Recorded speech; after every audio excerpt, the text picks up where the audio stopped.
નમસ્કાર, આપ જોઈ રહ્યા છો spark today news. Dahod Sanjeli તાલુકા કોંગ્રેસ સમિતિ દ્વારા તાલુકા વિકાસ અધિકારીને આવેદનપત્ર આપીને રજૂઆત કરવામાં આવી છે. નાના બાળકોના આધાર કાર્ડ વારંવાર રિજેક્ટ જતા કોંગ્રેસ દ્વારા રજૂઆત કરાઈ છે.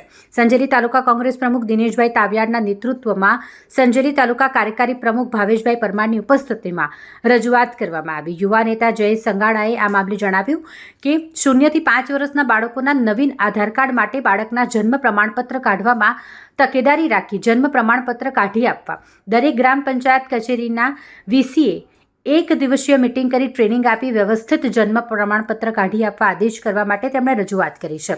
અભણ અશિક્ષિત વાલીઓને ખ્યાલ હોતો નથી અને બાળકોના જન્મ પ્રમાણપત્ર વારે ઘડીએ સુધારો કરાવવો પડે છે અને જેના કારણે વારંવાર આ બાળકોના જે આધાર કાર્ડ છે તે રિજેક્ટ થઈ જાય છે. માટે કોંગ્રેસ દ્વારા રજૂઆત કરવામાં આવી છે.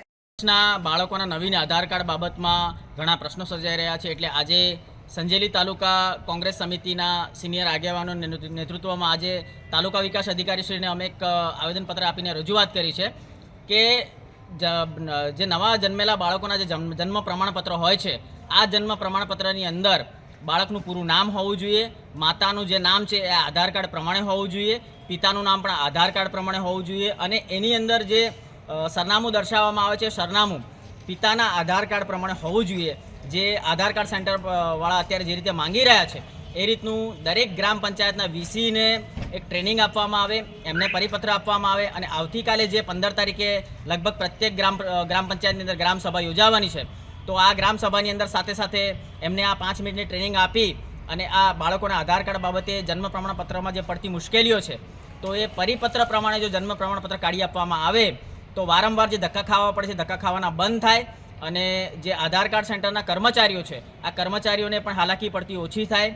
સાથે સાથે વીસીને પણ જે વારે ઘડીએ 2-3 વખત જન્મ પ્રમાણપત્રમાં સુધારો કરવો પડે છે તે પણ ન કરવો પડે અને જનતા હેરાન ના થાય. કારણ કે એક વ્યક્તિ નાના બાળકોના આધાર કાર્ડ કરાવવા માટે 4-5 વખત ધક્કા ખાવા પડે છે. વારંવાર જન્મ પ્રમાણપત્રની અંદર સુધારા કરવામાં આવે છે. જો વીસી દ્વારા પ્રથમ વખત જ આ સંપૂર્ણ ગાઈડલાઇન પ્રમાણે જો જન્મ પ્રમાણપત્ર કાઢી આપવામાં આવે તો આ તમામ સમસ્યાનું સમાધાન આવી શકે એમ છે. તો આજે તાલુકા વિકાસ અધિકારી મારફતે અમે આવેદનપત્ર આપીને રજૂઆત કરી છે કે આવતીકાલે જ ગ્રામસભા થશે. દરેક ગ્રામસભાની અંદર વીસીને આ બાબતની જાણકારી આપવામાં આવે અને આ જન્મ પ્રમાણપત્રમાં બાબતમાં જે તકલીફો પડી રહી છે આ જન્મ પ્રમાણપત્રની તકલીફોને અંદર સુધારો કરવામાં આવે એવી આજે સંજેલી તાલુકા કોંગ્રેસ સમિતિ દ્વારા રજૂઆત કરવામાં આવી છે. જયેશ સંગાડા.